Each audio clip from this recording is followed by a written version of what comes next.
ሰላም ጤና ይስጥልን ክቡራትና ክቡራን የፓን ኢትዮጵያ ተከታታዮች፣ ለመላው ኢትዮጵያውያን እንኳን ለትንሣኤው በዓል በሰላም አደረሳችሁ እንላለን።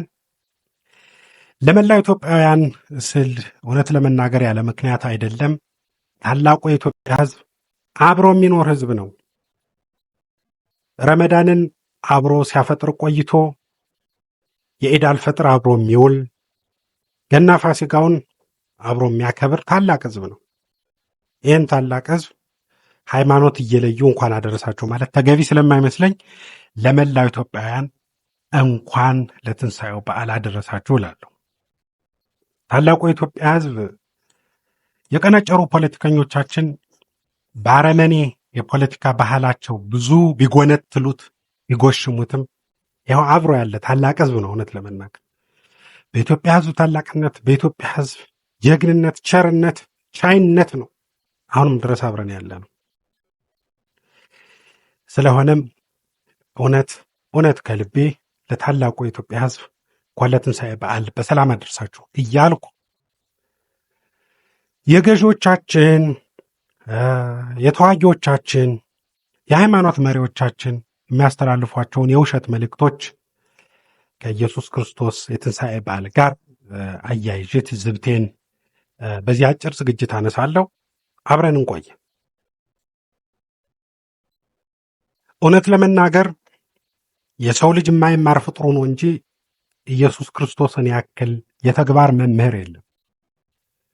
ኢየሱስ ፍጹም አምላክ ሆኖ እያለ በሰው ልጅ አቅም ተገድቦ ተወስኖ መሬት ላይ ወርዶ ክርስትናን አስተምሮ በትህትና ተወልዶ ብዙ ታምራትን ሰርቶ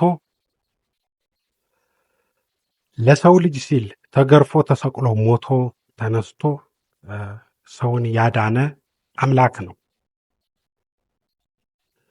የኢየሱስ ክርስቶስ ተአምር፣ የኢየሱስ ክርስቶስ ታላቅነት፣ የኢየሱስ ክርስቶስ አስተማሪነት በጣም በብዙ ጥልቀት በብዙ ወንጌላውያን ለቢሊዮኖች ከ2000 ዓመት በላይ የተሰበከ እውነት ነው። ግን እንዳልኩት የሰው ልጅ አይማርምና ቢያንስ እስካሁን አልተማርምና የመከራ ብልሃቱን እያሻሻለ ራሱን እያጠፋ አሁን ድረስ ደርሷል። ብዙ ተአምራት አይተናል። በዓለም ላይ ብዙ ከኢየሱስ ክርስቶስ መምጣት ወዲህ ብዙ እልቂቶች ታይተዋል። የሰው ልጅ አልተማርም። በሀገራችን የምናየው ሀቅ ይሄ ነው። ኢትዮጵያውያን አማኞች ነን፣ ሃይማኖተኞች ነን። ወደ 99% የሚጠጋው የኢትዮጵያ ሕዝብ ሃይማኖተኛ እንደሆነ ይነገራል። ግን ከመከራ ወጥተን አናውቅም፣ ከግፍ ወጥተን አናውቅም። በተለይ ያለፈውን 50 ዓመት ግፈኝነታችን እጅግ በዝቶ ይታያል። እውነት ለመናገር እጅግ አሁን ደግሞ ጭራሽ ህልውናችን፣ አብሮነታችን አደጋ ላይ ነው። በዚህ ጊዜ ነው እንግዲህ ቅድም እንዳልኩት የውሸት የምለው ታጣቂው በጫካ ገዢው በቤተ መንግስት የሃይማኖት አስተማሪው መሪው በቤተ እምነት ሆኖ የውሸት መልእክቱን ቢያስተላልፍ በኢየሱስ ክርስቶስ መቀለድ አሁን የምታዩት ነው፣ የምትሰሙት ነው። በጫካ ያለ ታጣቂ ለምሳሌ ፋኖ ሊሆን ይችላል።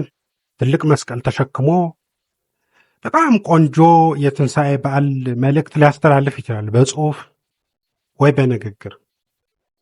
ግን የውሸት ነው። የውሸት ነው የምለው ከመንግስት ጋር ስለሚዋጋ አይደለም። ተገዶ ሊዋጋ ይችላል። የውሸት ነው የምለው ቢያንስ አብሮት ጫካ የወጣ ወንድሙን ስለሚከዳ ስለሚገድል ነው። ወንድሙን ከመግደል ያልተመለሰ ታጣቂ፣ ያልተመለሰ ፋኖ፣ ያልተመለሰ ኃይል ትልቅ መስቀል አንግቶ እንኳን አደረሰ ቢለኝ አላምነውም። በኢየሱስ ክርስቶስ ዋጋ ከመቀለድ ውጭ ምንም ልለው አልችልም። የገዢዎቻችንም ነገር እንደዛው ነው። ጠቅላይ ሚኒስትር አብይ አህመድ ይኸው ለዝቅተኛ ገቢ ላላቸው እንደዚህ ማዕድ አጋሩ፣ እንዳሰጡ ወዲህ ተመለሱ ምናምን ይባላል። በዳንኤል ክብረት ተረትና ምሳሌያዊ ንግግሮች የተለበጠ ጥሩ የትንሣኤ መልእክት በዓል እንዲህ ምናምንም ያስተላልፋሉ። ሁሌ የሚያደርጉት ነው። በነገራችን ላይ ጠቅላይ ሚኒስትር አብይ አህመድ የሁሉም ሃይማኖቶች መሪ የመሆን ፍላጎት ወይም አዝማሚያ ይታይባቸዋል። እውነት ለመናገር በእስልምናም ጊዜ እንዲያደርጋሉ፣ ሙስሊሞች ሲያከብሩ እንዲህ፣ በክርስትናው በሁሉም እንዲያ። ግን የውሸት ነው የውሸት የተወሰኑ ሰዎችን ማዕድ እያጋሩ በቆንጆ ቃላት የተለጣጠፉ እንኳን አደረሳችሁ የትንሣኤ በዓል ምናምን መልእክት እያስተላለፉ እኮ በመቶዎቹ የሚቆጠሩ ምስኪን ኢትዮጵያውያን በድሮን እየገደሉ ነው። ጠቅላይ ሚኒስትሩ ምስኪን ኢትዮጵያውያን በብዙ ሚሊዮኖች የሚቆጠሩ ኢትዮጵያውያን እሳቸው ራሳቸው ጠቅላይ ሚኒስትሩ በሚመሯቸው ጦርነቶች ተፈናቅለዋል። አሁንም እየተፈናቀሉ ነው። ብዙዎቹ እየሞቱ ነው። ብዙዎቹ እየተሳደዱ ነው። ብዙ ሚሊዮኖች እየተራቡ ነው። ብዙ ይህን ሁሉ እያደረጉ ያሉ መሪ በፈለጉት የሀሳብ ጥራት ደረጃ እንኳን አደረሳችሁ ቢሉ የፈለጉትን የጎዳና ተዳዳሪ ምግብ ቢጋብዙ ከስላቅ በቀር ምንም ሊባል አይችልም። እውነት ለመናገር በእኛ ላይ ብቻ አይደለም፣ በኢየሱስ ክርስቶስ ዋጋም መቀለድ ነው። በእውነት ከልቤ ነው። ይሄን የምር ማሰብ ያስፈልጋል። በጣም የውሸት የወሬ የአፍ የንግግር የምናምን የጽሁፍ የምናምን ነገር ደስ አይልም። የበለጠ ያማል፣ የታመሙትን ያሳምማል የበለጠ እንጂ ሌላ ምንም እርፋና የለው። ምንም ጠብ አይልም። የሃይማኖት መሪዎቻችንም እንደዛው ናቸው። እግር አጠቡ፣ መልእክት ማስተላለፍ ምናምን ወዘተ በጣም ብዙ ነገር እናያለን፣ እንሰማለን።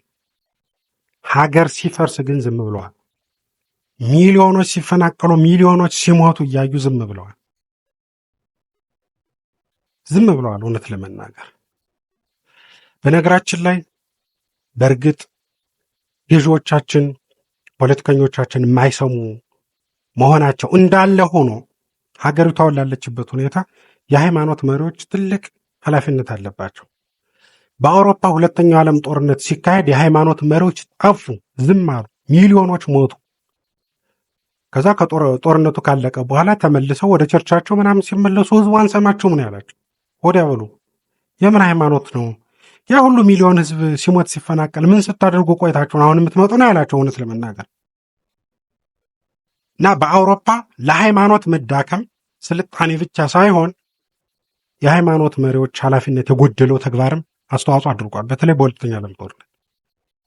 አሁን የኛ ሀገርም ያለው ሁኔታ እንደዛ ነው የሚመስለኝ። እውነት ለመናገር ይህ ሁሉ መከራ ሲፈጸም እውነት ለመናገር ሀገሪቱ ጨለማ ውስጥ ሆና እያዩ ዝም ብለው ለበዓል መጥተው እንኳን አደረሳችሁ ወዘተ ምናምን ቢሉን ምን ያደርግልናል?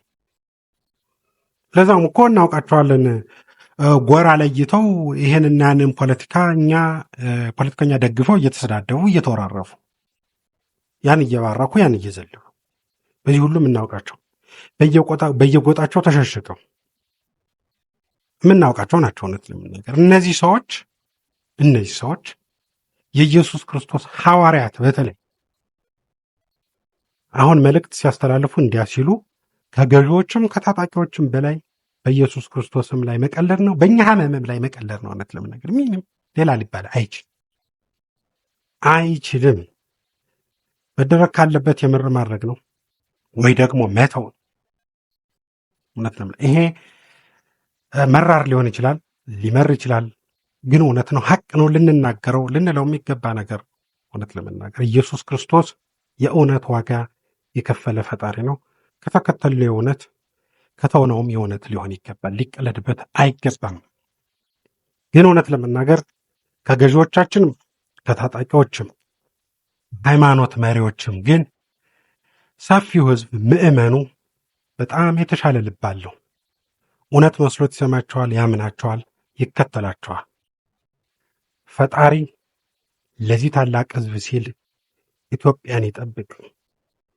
ኢትዮጵያ ለዘለዓለም ትኖር።